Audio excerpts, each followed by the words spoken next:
Welcome to another edition of GW Unspoken, where we discuss stuff we don't typically talk about, but probably should. And I want you to think about the following story. I remember being part of a awesome school program that we invented and took up north to Townsville, and some great students out there, past students who'd be certainly graduated by now. But these students had a very adverse background. They're full of risk behaviours, mostly gentlemen. 16 guys, 3 girls, often crime in the town, often stealing cars, in trouble with the law, curfews. One time this boy got up in class and part of his assignment was to talk about someone who'd really influenced their lives and what they were grateful for. And you often think, well, you know, these poor kids probably aren't grateful for much, you know, the way they've turned out, how they are at the moment and their behaviours they're displaying. But he talked about how he forgave his father, and his father basically put a fair bit of violence on him himself and gone through a fair bit of trauma. And by the end of the conversation and the English oral at the front of class, he had half the students in tears and most of them boys.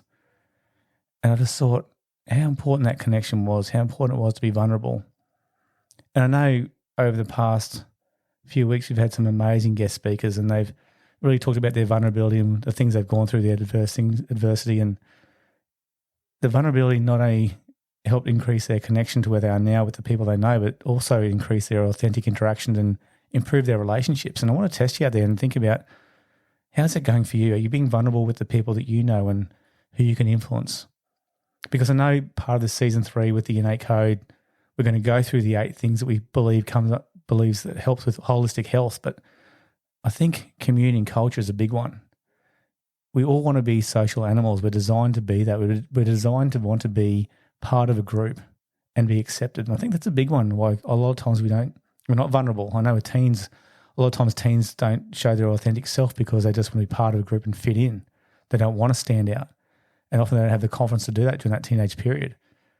But those people are really vulnerable and have that confidence to be vulnerable. Yes, they can be subjected to scrutiny or keep themselves, they're going to be open to maybe being paid out on or teased and brought down. But it's that kind of support, I think, that they get in that right crowd that makes them the people they really are.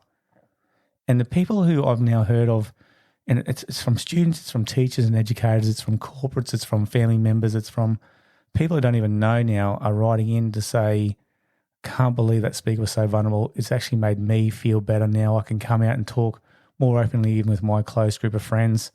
Just shout out to that person, thank you, you've actually changed some of my life already. And it's not that we're the magic, it's that people who are coming on here are so vulnerable and opening up, and I really appreciate that. And we all want that. We all want community. Everyone wants community. And in times of need, we have an innate inbuilt mechanism that kicks in to help others, and we always want the best of them. Think of flash flooding, think of anything that happens like the 9/11 in America. Things happen where when the negative kicks in, we have that human need to actually help people. And I think community can change. We can change our community and our culture where we are when we actually step up and we start leading that change. And that takes vulnerability. It allows us to decrease barriers when we become open and we become vulnerable. And it is not easy. But what is it that you can really challenge within yourself right now? How can you be more open and vulnerable with the people you know? How can you maybe positively influence others to be vulnerable? And when you think about that, how can you subsequently support them from this open vulnerability? How many people do you know right now who you know, unless you ask the question or unless you're openly vulnerable with them and they feel then more confident that the relationship is blooming and opening up, and they can actually maybe talk about some of the things that they're struggling with, and you can be that support mechanism for them, or if not you, I guess bring them towards someone who might be able to help them. And from that becomes those real authentic connections, and that's what we're looking for. Building community. We all want to be part of one. As I said, it's how we were built.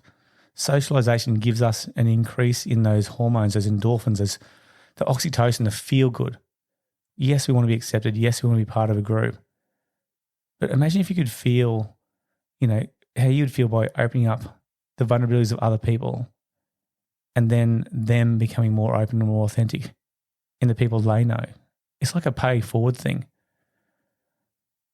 I want you to think about this. I want you to think about now your circle of friends. Who aren't you true to?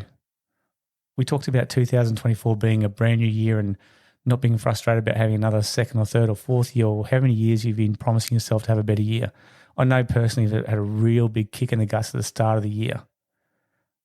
But how can we change that? How can we be vulnerable with other people and reach out to the people who are there for us and then be better people with ourselves? I want to challenge you. I want to think about your connections right now. As you're hearing this, whether you're in the gym, whether you're in the car, whether you're going for a walk, wherever you may be tuning into this podcast right now, no matter when it is, it's now, it's in the part, like in the future, obviously when you might suddenly come across this podcast in a year or two's time. Who are the people around you? Are they vulnerable? Do you really know that person, who they stand for? How can you have a deeper, meaningful connection that builds that culture and that connection? How can that improve that relationship? Who are the people right now you could reach out to and say, hey, just thinking of you, just been concerned lately, or let's have a coffee and have a chat, or go for a milkshake if you're, stereotypically a kid out there might be having a milkshake, and sit down and actually think, let's be vulnerable. Let's be open, because from what's been happening lately and the feedback we've got, there's so many people who just want that community. They want that vulnerability, and it's opening up them, and they're facing their fears. And I think it's making them become more of an authentic person as well. I want you to think about that. Season 3, episode 1, we're talking about culture. In the next episode, we're going to talk about how we can actually improve that culture as well, besides vulnerability.